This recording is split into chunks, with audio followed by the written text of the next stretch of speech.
Ladies and gentlemen, let me tell you something today that a lot of people don't understand. When you go no contact with someone who's avoiding, oh, they got a whole game plan running in their head. Now, they might not show it. They might walk around like nothing's wrong, like they cool with it. But deep down, they got hope. Ladies and gentlemen, let me break something down for you today that most folks miss. See, when you dealing with an avoidant person and you decide to go no contact, there's a whole storm going on inside them, even if they standing there looking cool as ice. On the surface, they might shrug their shoulders, act like they didn't even notice you gone. They might even tell themselves, good, I needed space anyway. But deep down, they scared. Yeah, scared. They fear abandonment more than anything. They just too proud or too wounded to ever let you see it. Now, they learned early on that showing fear, showing need, showing vulnerability, that stuff only leads to pain. Somewhere back in their story, they picked up the belief that if they depend on someone, if they get too close, they're just setting themselves up to get hurt. So they built walls, high walls, thick walls. And when you go no contact, those walls don't protect them like they thought they would. No, those walls become a prison, but they're too stubborn, too afraid to admit they're locked inside. So they walk around acting indifferent. They smile at people, go to work, hit the gym, post on social media like life is grand. But let me tell you, that indifference, that's not real peace. That's not real strength. That's somebody trying to convince themselves that they didn't care when deep down they care so much it scares them. Every time they check their phone and don't see a message from you, every time they wake up and you still gone, that fear grows a little bigger inside them. But they push it down because facing it would mean admitting they're vulnerable. And vulnerability feels like danger to them. Now, here's the wild part. They fear abandonment, but they also fear closeness. It's a no-win game playing in their mind. They push you away to protect themselves. But the moment you actually leave, the moment you go silent, they start feeling that panic rise up. That's when the fear of abandonment grabs hold. But instead of reaching out, instead of saying, hey, I miss you, they double down on acting like they don't care. It's safer that way. Safer to pretend they're unbothered than to risk rejection. But behind that mask of indifference is someone who's checking to see if you'll break the silence first. Someone who secretly hopes that you'll prove them wrong, that you won't leave like they always feared you would. Every day you stay no contact, they're stuck in that push and pull. Part of them wants to reach out to stop you from slipping away. But the other part is screaming, no, don't do it. If you open up, you'll get hurt again. So they freeze, they wait, they hope, all while pretending they couldn't care less. Ladies and gentlemen, that's the hidden truth about avoidance when you go no contact. They ain't sitting there calm and collected like they want the world to believe. No, they're wrestling with their deepest fear. The fear of being left behind, forgotten, abandoned, but they hide it under layers of cool detachment and fake confidence. So when you see them out there acting like they moved on without a scratch, remember, it's an act. Because inside they're hoping, praying in their own quiet way that you'll come back, that you'll prove their fear wrong, that maybe, just maybe, they can have connection without pain this time. But they'll never say it. They'll just keep wearing their mask, hoping you'll see through it without them ever having to take it off. Ladies and gentlemen, let me tell you something about folks with that avoidant mindset. See, when you go no contact, it triggers something deep inside them, something that makes them breathe just a little easier at first. Why? Because avoidance craves space. They hope for it, they pray for it, even when they don't say it out loud. That space is their safe zone. It's where they feel like they're back in control. You see, when relationships start getting too close, too intense, too emotional, avoidants feel like they're losing their grip. They start feeling trapped, like they're about to drown in somebody else's feelings. And for them, control is everything. So when you pull back, when you go silent, that silence feels like oxygen to them at first. It gives them room to build their walls back up, to remind themselves that they're still the ones calling the shots in their own emotional world. But let's go deeper with this. That space they hope for, it's not about freedom in the way most people think.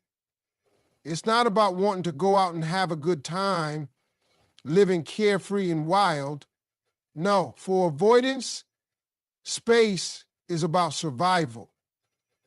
It's about calming down that voice in their head that says, you're getting too close, and closeness equals pain. So when you go no contact, they feel a momentary relief. They think, finally, I can breathe again. They hope that this distance will reset the playing field, that they'll come back to center and feel strong again. But it's not real strength they're after. It's control. Control over their emotions, control over the relationship, control over how much they have to feel and how much they can avoid. Now here's the twist, ladies and gentlemen. Even though they hope for space, that very space starts doing something they didn't plan on. At first, they feel like they're back in charge, like they've escaped the pressure of intimacy.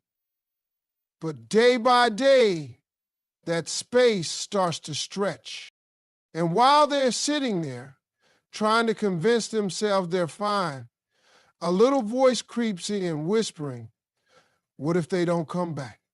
What if this space becomes permanent? But they won't admit that voice is there. They'll cling to the idea that space is fixing everything, that if they just stay in control, they won't have to feel that fear again. They hope that when you finally do come back, you'll come back softer, less demanding, less emotional.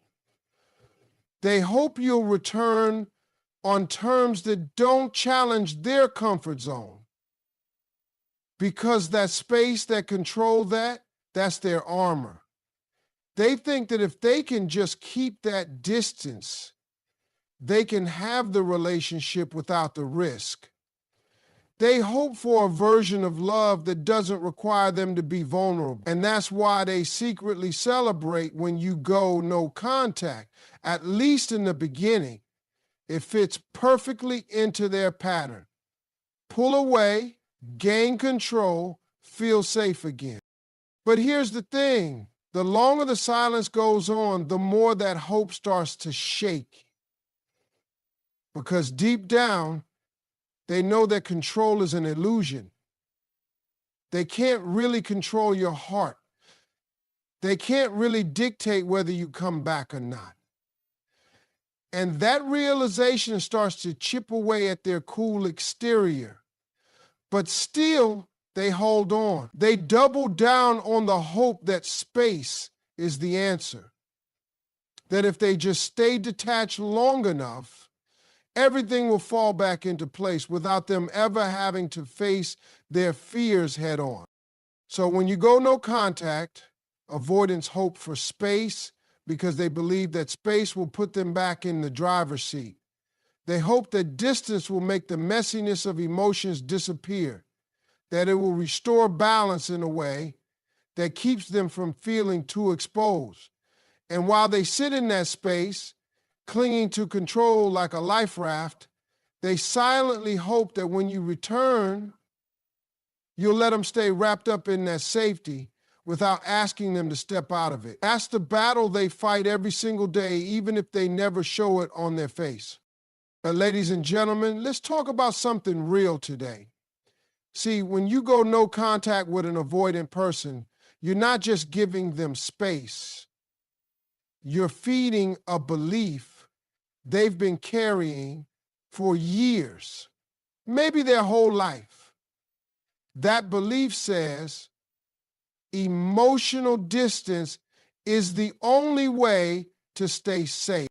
And when you disappear, when you stop calling, stop texting, stop showing up, that belief kicks in stronger than ever.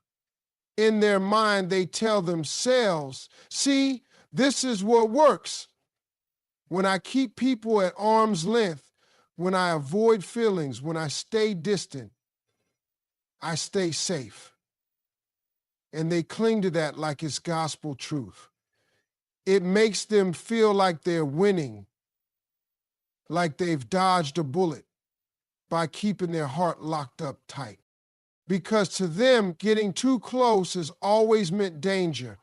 Maybe they learned it from growing up in a home where love came with conditions, or maybe they got burned one too many times. Either way, they made up their mind that feelings equal pain and distance equals peace. So when you go silent, when you go no contact, it doesn't just feel like relief. It feels like confirmation. It tells them they were right all along to avoid emotional intimacy. It proves in their eyes that pulling back was the smart move. That if they let things get too deep, too vulnerable, they'd be the one hurting right now. But since they stayed distant, they think they've protected themselves. They believe they're safe because they didn't let you get too close. But here's the thing, ladies and gentlemen, that safety they're feeling, it's a false kind of peace. It's not real calm. It's just the absence of immediate emotional risk. Deep down, there's a storm brewing, but they refuse to look at it. Instead, they focus on how the distance makes them feel in control. They tell themselves that this is the way it has to be, that keeping people out is the only way to avoid the pain that comes when people get in. And so when you go no contact, it feeds that pattern. It makes them dig their heels in deeper. It makes them believe even more that closeness is a threat and distance is the cure. Now, they might not say this out loud. In fact, most avoidants won't even admit it to themselves. They'll say they're fine. They'll act like they don't notice you're gone. They'll pretend they're too busy living their life to care. But make no mistake, they feel the distance. And instead of seeing it as a loss, they twist it in their mind to feel like it's protection. Like they dodged another emotional bullet. They build a wall a little higher, make the armor a little thicker. All because your silence confirmed what they already believed, that feelings are dangerous, and the only way to be safe is to stay emotionally detached. But let's be clear, this belief doesn't bring them joy. It doesn't bring them deep fulfillment. It just brings them a temporary sense of safety, the kind of safety that comes from not having to face their fears. It's a lonely kind of victory, but to an avoidant, loneliness feels safer than vulnerability. And every time someone goes no contact with them, every time they survive that emotional distance, it reinforces their commitment to staying guarded. It tells them, see, this works. stay distant. So when you go no contact, you're not just creating space, you're lighting up that old belief inside them. Like a neon sign, it tells them that emotional distance is the answer, that pulling back is better than leaning in, that walls are better than bridges. And the longer that silence lasts, the more that belief gets rooted deeper in their heart. They feel like they've won by staying protected, but what they've really done is build a fortress that keeps everyone out, even the people who care. That's the hidden cost they pay every single time they choose distance over connection. And they don't even see it happening because in their mind, distance still equals safety. Ladies and gentlemen, let me tell you a little secret about avoiding people when you go no contact. See, they might act like they're relieved you're gone. They might strut around like they're free now, like they've escaped the pressure and the drama. But deep down inside, where they don't let nobody go, they're hoping you'll come back. Oh, yes, they want you back. But here's the catch. They want you back on their terms. They want the power. They want the control.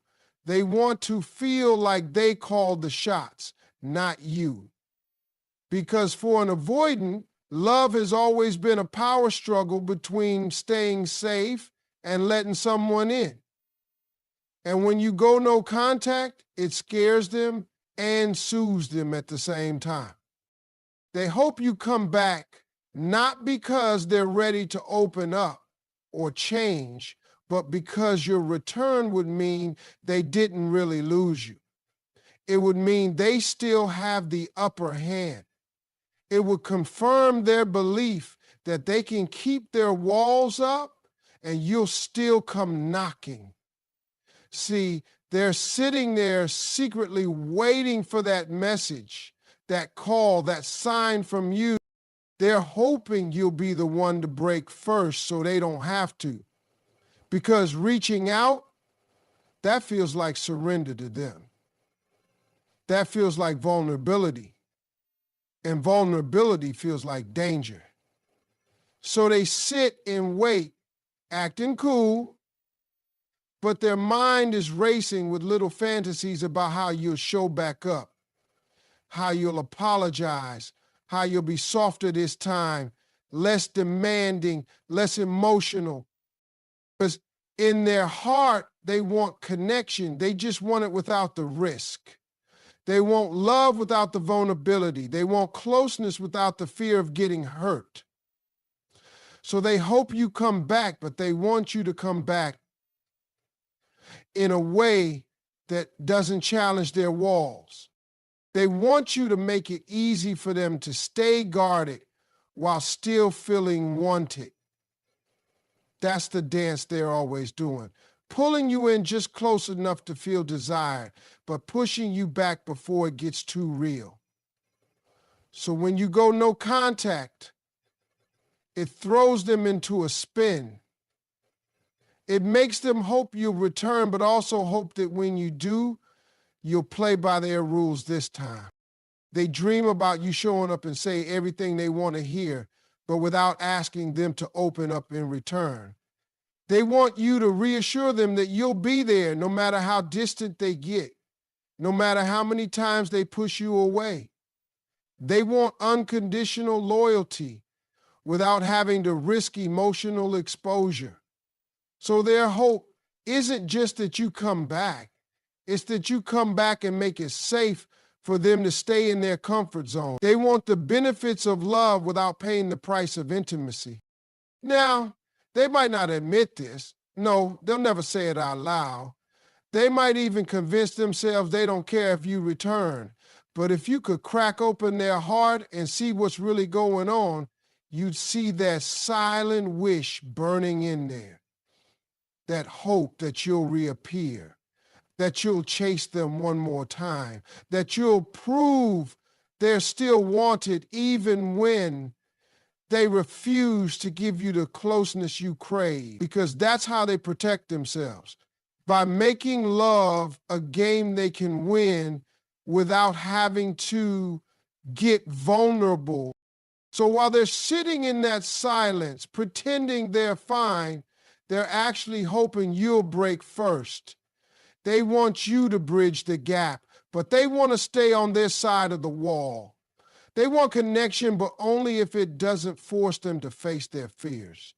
That's the twisted hope they carry, that love will come to them, but in a way that lets them stay distant, protected, and in control. That's what they're waiting for when you go no contact, even if their pride won't let them show it. Ladies and gentlemen, let's get real about something today. You see, when you go no contact with an avoidant person, there's a whole hidden battle going on inside them that they'll never admit. On the outside, they're going to act like they're cool, like your silence doesn't bother them one bit. They might even convince themselves they're better off now. But deep down, in that quiet place they never show the world, they're hoping you'll come back. Oh yes, they're waiting, but they don't just want you back. They want you back on their terms. They want the situation to unfold in a way where they stay in control, where they never have to lower those walls they've built around their heart. Because for them, love has always been dangerous territory. Getting too close feels like giving up their safety. So when you walked away, when you went silent, it stung, but at the same time, it gave them a little relief. It gave them space to breathe without the pressure of intimacy. And now they're hoping you'll return, but only if it doesn't cost them their sense of control. They want you to come back softer, gentler, less demanding. They want you to show up and say, it's okay, I'll take whatever you're willing to give, even if it's just scraps. That way, they get to feel wanted without having to face their biggest fear, vulnerability. They dream about you reaching out first, about you being the one to fix things. In their mind, they run through little scenarios where you call, where you text, where you show up and say you miss them. But in all those daydreams, they never picture themselves having to do the reaching. That's because for them, reaching out feels like losing. It feels like admitting they care. And that's dangerous territory. So they sit there quietly hoping the door will open, but unwilling to walk through it first. They want the comfort of connection without the risk of rejection. Now, let me tell you, they might act cold, they might seem distant, but that's all part of the game they play with themselves.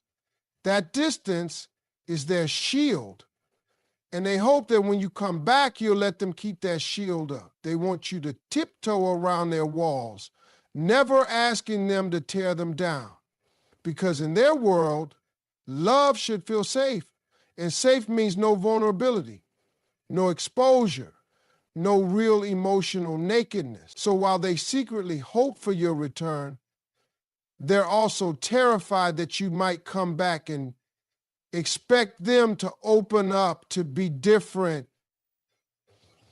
to change. They want to return, but without the price. They want to feel chosen without having to choose. They want to feel secure without having to risk. It's a tricky little dance they're doing, reaching out with one hand while pushing away with the other. And so when you stay silent, they keep waiting, telling themselves, if they come back, then I win. Then it's not about love in the deep, connected sense. It's about soothing their old wounds, proving to themselves that they're still in control. They're hoping every day you're gone that you'll give in first, that you'll break the silence, that you'll show up ready to accept them just as they are, guarded and distant, without asking for more. Because asking for more feels like danger. And so, even though they long for your presence, they want it only if it doesn't threaten their defenses. That's what's really going on beneath that cool exterior. A deep hidden wish that you'll come back, but only in a way that lets them stay behind their walls, safe and untouchable. Ladies and gentlemen, let me lay it out plain today. When you go no contact with an avoidant person, deep inside they start leaning on one powerful hope. They hope that time will do their work for them. They hope that as the days and weeks roll by, you'll start to forget about the pain they caused. They hope that all those nights you cried, all those moments you felt rejected, all those times you were left wondering if you mattered, they hope those memories will fade like a bad dream, and in their place they want the good times to shine brighter in your mind. They're counting on nostalgia to do the heavy lifting, to soften your heart, to make you miss them more than you remember the hurt. Because you see, avoidants know, even if they never say it, that they've pushed you away, that they've made you feel small, unseen, and unloved. They know there's damage done. But they're banking on the idea that time heals wounds, or at least dulls them. They hope that after enough time passes, you'll look back and only remember the laughter, the smiles, the early days when everything felt new and sweet. They want those golden memories to flood your heart and make you second-guess your decision to walk away.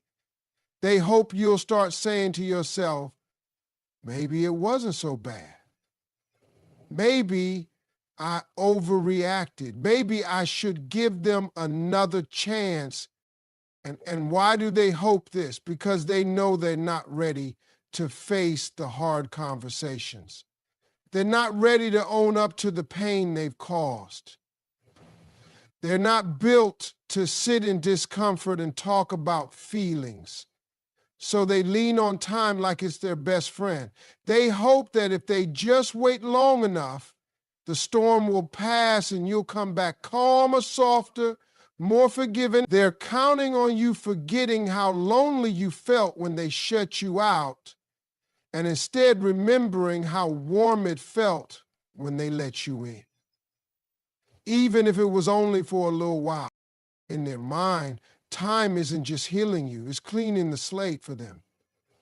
It's erasing the sharp edges of your anger and leaving behind the sweet blur of good memories. They hope that time will do what they can't do themselves, repair the damage without them having to get vulnerable, without them having to say, I'm sorry, I hurt you. Because that kind of accountability, that kind of emotional honesty, that feels too dangerous for them.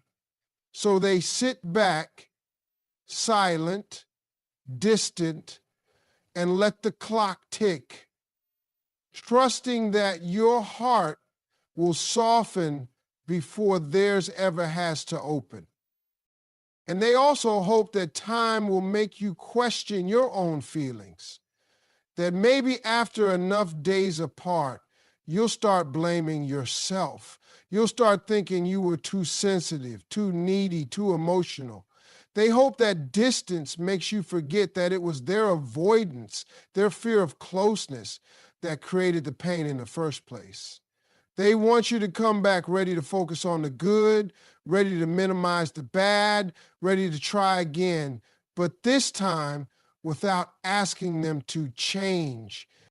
So every silent day that passes, they're quietly hoping that time is working in their favor, that your memories are softening, that your pain is fading, that your longing is growing stronger than your anger. They want the scales in your heart to tip toward missing them instead of resenting them. Because if you come back remembering only the good, it means they don't have to face the ugly parts. They don't have to confront the ways they hurt you. They can slide right back into your life without ever having to lower their guard. That's what they're really hoping for when they watch the calendar days slip by in silence. Ladies and gentlemen, when it comes to the avoidant mindset, there's one thing you have to understand. They don't want to lose the relationship. They really don't. But what they're looking for is a way to make the relationship feel less overwhelming, less consuming, less chaotic. And this is where the emotional distance comes in.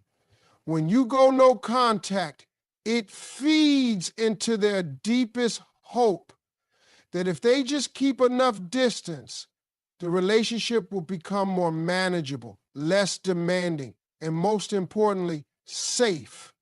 It's not that they don't care about you, it's that they can't handle the emotional intensity that comes with closeness. So instead of facing that discomfort, they pull away. They try to create space to put emotional distance between you and them, because in their mind, that's the key to keeping things from getting too heavy. At first, it might feel like relief to them. It feels like they've regained some control. They get to breathe again. They get to feel like they're not being suffocated by the demands of the relationship. But here's the kicker. They hope that over time, this emotional distance will give them a chance to get their bearings, to calm down, and to figure out how to be in a relationship without it feeling so intense. They hope that distance will allow them to reconnect with you on their own terms, but in a way that feels like it's under their control. They don't want to feel like they're constantly navigating the storm of someone else's emotions, so they pull away to avoid it. They're hoping that over time, the relationship will settle into a more predictable, manageable rhythm, one where they don't have to face the things that make them uncomfortable, like vulnerability or intimacy. What they're really hoping for, deep down, is that the relationship will become something they can control and compartmentalize. They want to keep the closeness without feeling overwhelmed by it. They want the connection, but they want it without the fear, the anxiety, and the emotional closeness that threatens their sense of self. So when you go no contact, they secretly hope that the silence will allow both of you to step back, gain perspective, and come back together in a way that's less emotionally intense. They hope that the emotional distance will eventually make the relationship feel lighter, more manageable, and easier to navigate. But here's the tragic irony of it. This emotional distance that they create doesn't actually solve the problem. It doesn't make things less intense. It just makes the gap wider. It doesn't fix their fear of closeness. It only deepens it. In their mind, they're trying to protect the relationship by creating space, but what they're really doing is driving a wedge between them and the one person they care about. They think that if they can just hold on long enough, the intensity will fade. They think that if they create enough space, they'll be able to come back and handle things with more calm and control. But the truth is, the emotional distance never makes things easier. It just makes it harder to connect, harder to understand each other, and harder to heal. The more they hold on to that distance, the more they feed into the belief that emotional closeness is something to be feared rather than embraced. The longer the silence lasts, the more it builds walls, not bridges between them and you. And so, instead of making the relationship more manageable, the emotional distance only complicates things. It makes the gap grow, the misunderstanding widen, and the chance of true connection shrink in the end. What they're hoping for is an easy fix. They hope that time and distance will make everything feel like it's back to normal. that they can return to the relationship without having to face the things they fear. They want the closeness without the risk, the connection without the vulnerability, and the love without the exposure.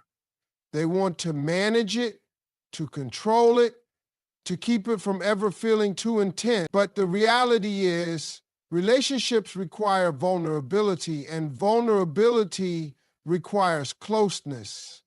And when they try to avoid that, they miss out on the one thing that makes love truly worth it: the real, raw, unfiltered connection that comes from letting someone in completely.